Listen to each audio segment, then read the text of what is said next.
सतनाम। प्राचीन समय में एक महाराज जी जंगल में अपनी शिष्य मंडली के साथ एक आश्रम पर निवास करते थे। आश्रम पर जिस प्रकार की सेवा होती थी, श्रद्धालु सेवक उसे पूर्ण श्रद्धा और विश्वास और परिश्रम से करते थे। सेवा से अवकाश पाकर सत्संग का लाभ भी वे उठाते थे। इसी प्रकार से सतगुरु महाराज के चरणों में उनकी दिन दुगनी व रात चौगुनी अवस्था बढ़ती गई।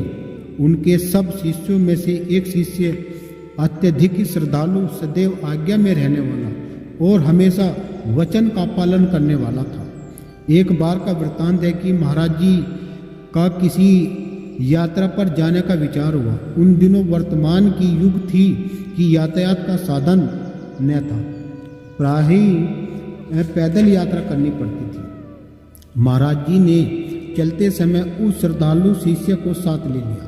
यात्रा में काम आने वाली आवश्यक सामग्री को लेकर दोनों ने वहां से प्रस्थान किया। दिन भर यात्रा करने के उपरांत रात्रि का जब आगमन हुआ तब उन्होंने जंगल में ही विश्राम करना चाहा। रात्रि का समय क्योंकि वन पशुओं के आक्रमण करने की संभावना थी, अतः इस विचार से महाराज जी ने शिष्य से कहा कि यात्रा के कारण हम भी शांत हो चुके हैं और तुम भी थके हुए प्रतीत होते हो, इसलिए उचित यही रहेगा कि पहले हम अर्धरात्रि तक विश्राम करते हैं और फिर तुम जागते रहो। आधी रात के बाद हमें जगा देना और तुम सो लेना, क्योंकि जंगल का स्थान है, इसलिए सावधान रहना ही उचित रहेगा।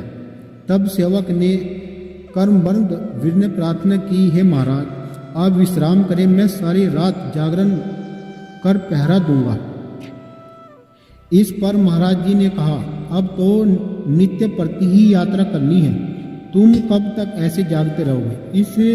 इस शरीर से काम लेने के लिए निद्रा की परम आवश्यकता है। सेवक ने पुनः विनय की कि हे महाराज, जैसी आपकी मौज। तदुपरांत महाराज जी विश्राम में लीन हो गए और सेवक चरणों की सेवा करता रहा। महात्मा जी ने सोते समय पुनः उससे कहा था कि प्रेमी आधी रात बीतने पर हमें अवश्य ही जगा देना, लेकिन शिष्य ने महाराज जी को विश्राम से उठाना उचित न समझा। वो दिल ही दिल में कहने लगा, हाय क्या मैं अपने इस नाश्वर शरीर के आराम के लिए अपने गुरु महाराज को जगाकर उन्हें कष्ट दूंगा? नहीं, यह मुझसे नहीं होगा। उसने उनको नहीं जगाया। आधी रात बीतने पर महाराज जी स्वयं ही जागे और उस प्रेमी से कहने लगे, तुमने हमें जगाया क्यों नहीं? यह सुनकर सेवक मौन रहा। फिर महाराज जी ने कहा कि प्रातः फिर यात्रा पर चलना है और तुम विश्राम कर लो। उनकी आज्ञा पाकर सेवक निद्रा देवी की गोद में विश्राम करने लगा।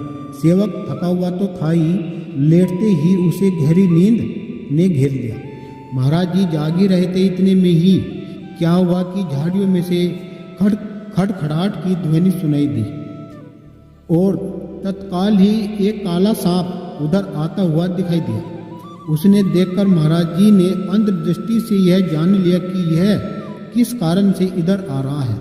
उन्होंने सांप से पूछा कि तुम इधर कहाँ जाना चाहते हो? सांप ने उत्तर दिया, यह जो आदमी निंद्रा अवस्था में पड़ा है, इसके साथ मेरा कई जन्मों से लेन देन का व्यापार चल रहा है। मैं एक जन्म में सांप बनकर इसके गले का खून पीता हूँ, फिर दूसरे जन्म में मैं आदमी बनता हूँ और यह सांप बनकर मेरे गले का रक्त पीता है। इसी नियम के अनुसार आज मैं फिर इसके गले का खून पीने आया हूँ। आप इसमें कोई भी बाधा की दीवार खड़ी न करें और मुझे अपना बदला लेने दें। तब महाराज जी ने पुनः सांप से पूछा, तुमने इसके गले का खून ही तो पीना है, इसको काटना भी है क्या? सांप ने उत्तर में कहा, मुझे काटने का मेरा कोई मतलब नहीं है, मैंने तो इसके गले का ही खून पीकर अपनी तृष्णा शांत करनी है। उत्तर पाकर महाराज जी ने कहा, ठीक है, तुम वहीं पर रुको, हम तुम्हें इसके गले का लहू लाकर देते। यह सुनकर सांप वहीं रुक जाता है। इधर महाराज जी के मन में यह विचार आया कि हमारा कहना युक्ति संगत है। सासंग जी ध्यान से सुनो। महाराज जी ने सोचा कि युक्ति ही संगत है। यदि सांप इसको काटता है तो जंगल में सांप के काटने का उपचार कोई साधन उपलब्ध न होने के कारण विष के प्रभाव से यह यहाँ इसकी मृत्यु हो जाएगी।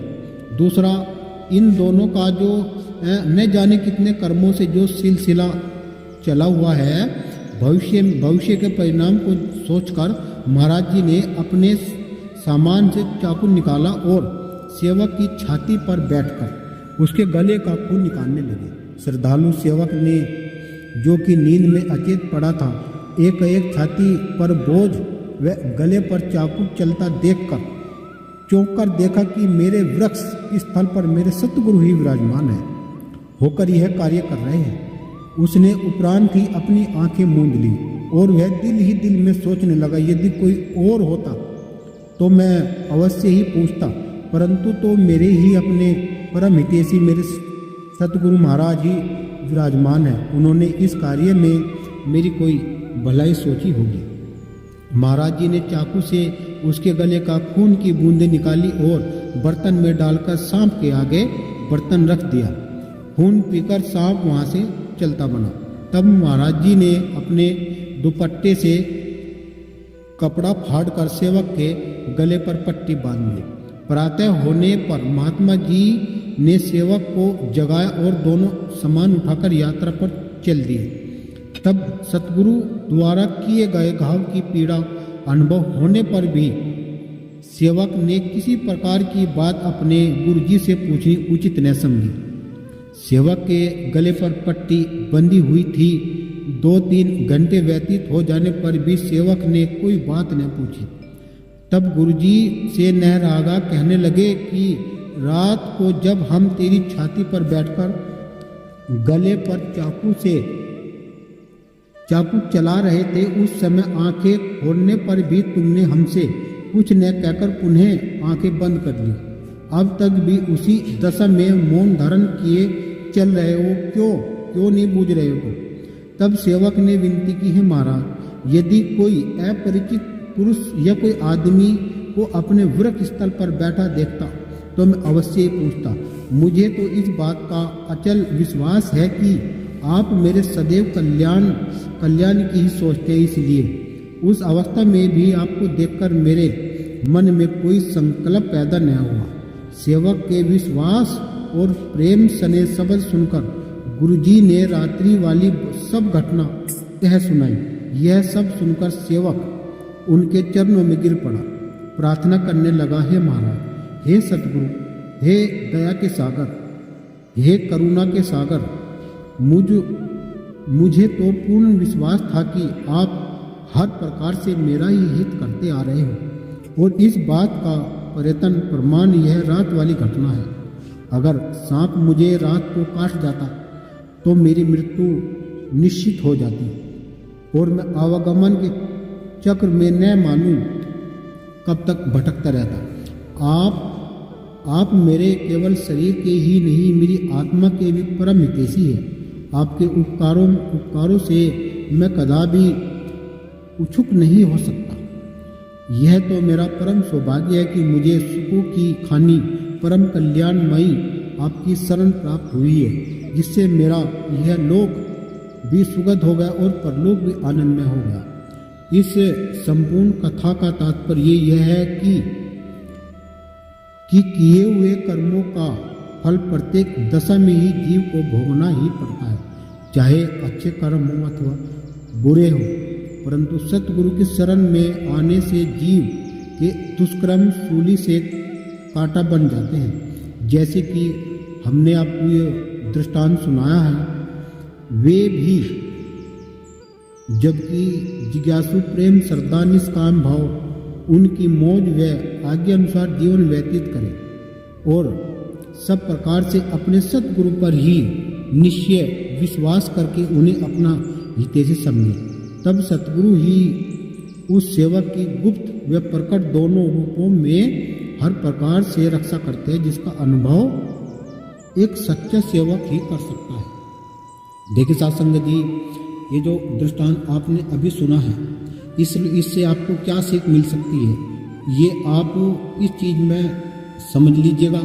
क्योंकि एक सतगुरु ऐसे है कि जो हमें समस्त इस संसार में वे हमें तिराने के लिए आए। जैसे सागर में मछली रहती है, ऐसे ही ये जीव सागर रूपी संसार में यो मनुष्य योनि इसको मिली है, भटक जाता है, गलत आचरण में लग जाता है, गलत संगति में लग जाता है। इसीलिए इसे इतना लंबा जीवन जीने के लिए एक परम गुरु, एक सतगुरु की आवश्यकता होती है, जो इसको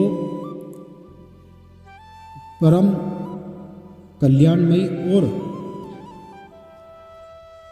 उस देश में ले जाता है जिस देश में सतअमृत हो, जिसको कहा है, जहाँ बेगम को, जहाँ कोई गम नहीं है। सतगुरु ही बेगम है, सतगुरु ही अनादि है, सतगुरु ही अचल अमर अविनाशी है। तो साथ संगत जी, आप हमारे चैनल पर नए हैं तो सब्सक्राइब, लाइक और कमेंट करना बिल्कुल ना भूलें। और आप अपनी प्रतिक्रिया एक कमेंट के द्वारा जरूर ही दें। आपको वीडियो कैसी लगी, अच्छी लगी या नहीं लगी, तो ये जरूर बताना। बोलिए संत शिरोमणि सतगुरु रविदास महाराज की जय, सतगुरु ज्ञान भिक्षुकदास जी महाराज की जय, संत शिरोमणि सतगुरु समनदास महाराज की जय, गुरु मेहता दास महाराज की जय।